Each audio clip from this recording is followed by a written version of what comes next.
LeBron James and the ongoing GOAT debate. And his words were not soft, nor were they filtered.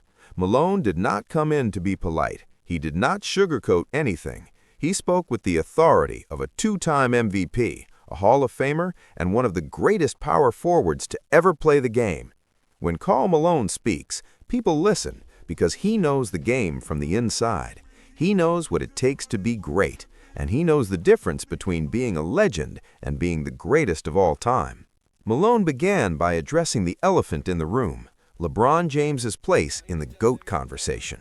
He said openly that while LeBron is extraordinarily talented and one of the best players basketball has ever seen, he is not automatically the greatest. This is not a slight. It is not a disrespectful opinion.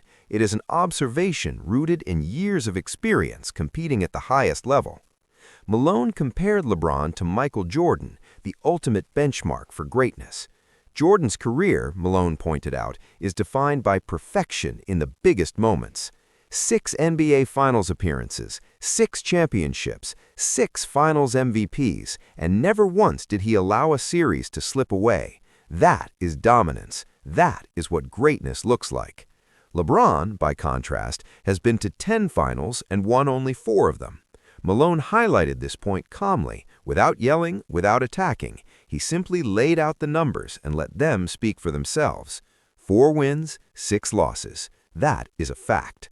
For those who argue that merely reaching the finals is proof of greatness, Malone made it clear that longevity alone does not define the greatest ever. Dominance is about winning when it matters most. It is about finishing the job, not just showing up. Then Malone addressed another critical point that often divides fans, the super team narrative. Unlike Jordan, LeBron has repeatedly built his championship windows by joining forces with other All-Stars. In Miami, he teamed up with Dwayne Wade and Chris Bosh. In Cleveland, he rejoined Kyrie Irving and Kevin Love. In Los Angeles, he formed a new core around Anthony Davis. Malone framed this pattern in simple terms. The greatest players elevate those around them. They do not move from team to team, reshaping situations to chase titles. They endure, they fight through hardship, and they develop a dynasty over time. Malone went further, pointing out specific moments that continue to define the debate. He brought up the 2011 Finals when LeBron's Miami Heat faced the Dallas Mavericks. That team had talent that should have dominated the series. Yet LeBron averaged just 17.8 points per game in the finals and was uncharacteristically quiet in key moments. The Mavericks capitalized, and Malone used this series as a critical example of why dominance is measured not by participation or effort, but by execution under pressure. In his eyes, this is a moment where LeBron's legacy becomes complicated. It's not that Malone denied LeBron's talent or greatness. He acknowledged that LeBron has been one of the best to ever play the game, a player with incredible skill, athleticism, and basketball IQ. He acknowledged LeBron's ability to adapt, to lead, and to make the game easier for teammates. But talent alone does not make someone the greatest. Greatness is about the moments that define a career, the choices made when the stakes are highest, and the ability to dominate consistently on the biggest stage. Malone also touched on LeBron's decision to move between teams and chase championship windows. In his view, repeatedly leaving one team to join another undermines the claim of being the GOAT. True legends, Malone argued, build something lasting, something that grows over years. Michael Jordan stayed in Chicago. Kobe Bryant stayed in Los Angeles. These players endured hardship, adapted to challenges, and forged legacies with the same core group of players or within the same organization. They did not reshape their situations every few years to chase comfort or immediate opportunity. The interview Malone gave went viral because of how calm and measured he was. There was no emotional rant, no shouting, no sensationalism. He spoke from experience and from understanding what winning truly requires. His perspective forced fans to reconsider what they believe about the greatest players. It forced the conversation to move beyond social media narratives, beyond brand messaging, and beyond the numbers that LeBron has racked up over a long career. The social media response was immediate and intense. Clips from the interview spread like wildfire across platforms. Fans defended LeBron, citing his scoring records, longevity, and versatility. They argued that the NBA is different now, that the competition is tougher, and that LeBron's ability to perform at a high level for nearly 2 decades is unprecedented. But Malone's point cut deeper than those defenses.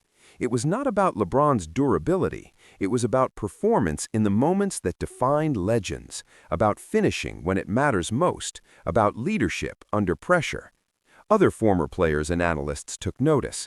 Some quietly agreed, acknowledging that there is a clear distinction between being one of the best and being. Some nodded at the comparison to Jordan and the standards set by past dynasties. Others tried to defend LeBron by pointing out the evolution of the game, the shift in how rosters are managed, and the emphasis on load management. But Malone's argument remained strong because it was about principle, about context, and about how greatness is defined in the NBA. Malone also made it clear that the narrative surrounding LeBron has been heavily influenced by branding. LeBron has carefully curated his image over 2 decades. He has embraced the crown of King James, promoted his brand aggressively, and built a legacy around being more than just a player. But Malone reminded fans that perception does not equal reality. The crown may be self-applied, but the measure of greatness is in tangible outcomes, championships, finals performances, and impact in defining moments. One of the most uncomfortable aspects Malone addressed was how often LeBron defers in critical moments. In close games, LeBron has sometimes passed rather than taken the shot, chosen the safe play rather than the decisive one. Malone's argument was not about basketball IQ or teamwork. It was about mentality. The greatest players, he said, are those who demand the ball in the most intense moments. They embrace the risk of failure because that is what separates legends from greats. The 2011 Finals example returned in the conversation repeatedly. Malone emphasized that Miami's loss was not a fluke. It highlighted a pattern where LeBron's teams underperformed when the pressure peaked. That series remains a point of contention among fans, analysts, and historians because it illustrates the difference between being great and being the greatest. Malone also contrasted LeBron's path with that of Jordan and Kobe. Jordan built a dynasty without leaving Chicago. Kobe stayed in Los Angeles for 20 years, building a legacy despite injuries and team struggles. LeBron, in contrast, has played for 3 franchises, constantly reshaping his situation to maximize winning opportunities. Malone framed this choice as a strategic career move rather than a demonstration of endurance or loyalty. In his eyes, that difference matters when judging the GOAT conversation. The media reaction was telling. Networks mentioned Malone's comments, but many pivoted quickly. Analysts tried to frame it as generational bias, while others brushed it aside as nostalgia talking. Still, Malone's voice carried authority. His perspective could not be dismissed as emotion or opinion. It was grounded in experience, success, and credibility.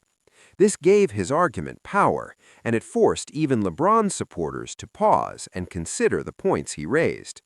Fans immediately debated online. Younger fans defended LeBron vigorously, citing his longevity, adaptability, and total statistics. Older fans aligned with Malone, pointing to dominance, finals success, and the ability to maintain excellence in one team. This generational divide highlights the complexity of defining greatness in a league that evolves constantly. Malone's argument does not deny LeBron's achievements. It does not deny his talent. Instead, it challenges the narrative that repetition alone, total points, or overall appearances equates to being the greatest ever. It is a reminder that true dominance, in the historical sense, is about closing the deal, leading consistently under pressure, and building a lasting legacy without shortcuts. The conversation also touches on the mental side of greatness. Being the best requires not only skill, but also mindset. Malone emphasized that the greatest players have a killer mentality. They do not shy away from pressure. They want the ball. They embrace the challenge. And in that light, Malone's comments raise questions about LeBron's approach in key moments. This discussion also brings context to LeBron's career moves. While LeBron's ability to adapt to new teams and new systems is remarkable, it differs from the traditional path of building a dynasty over time.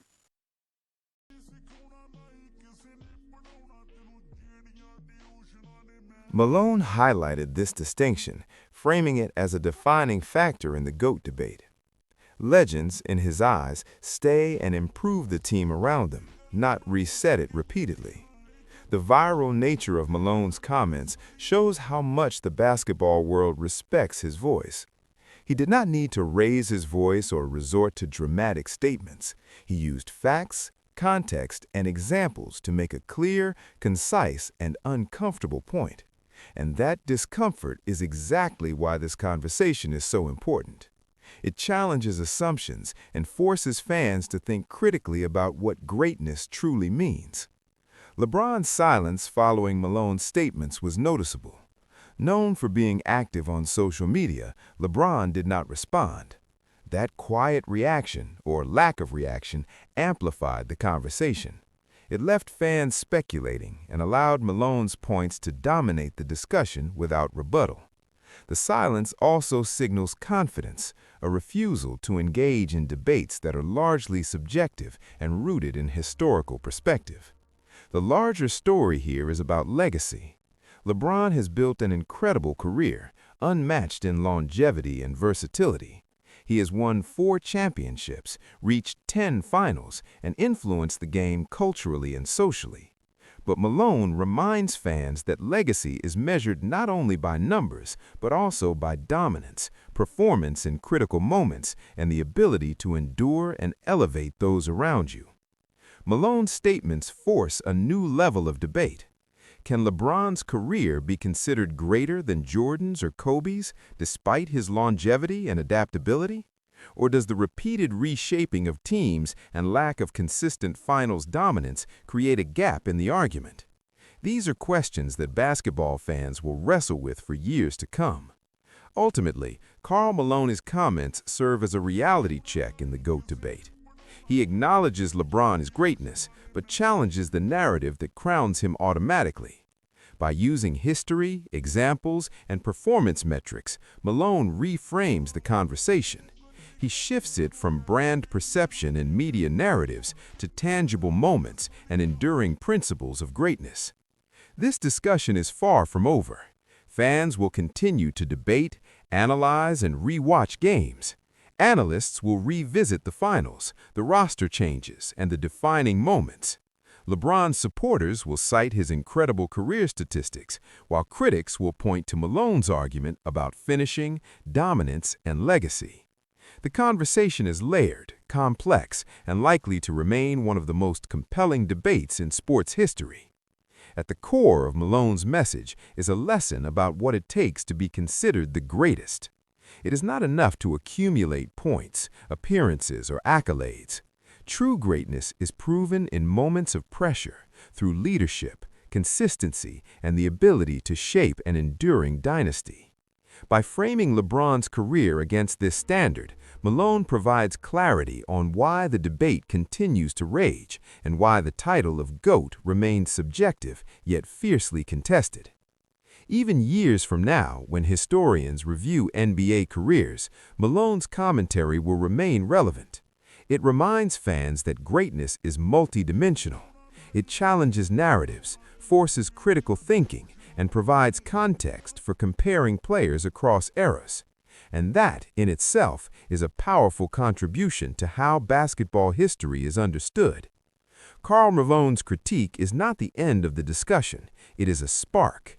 It forces us to revisit the greatest moments, re-examine the choices, and evaluate how legacy is truly defined. It reminds us that while LeBron James is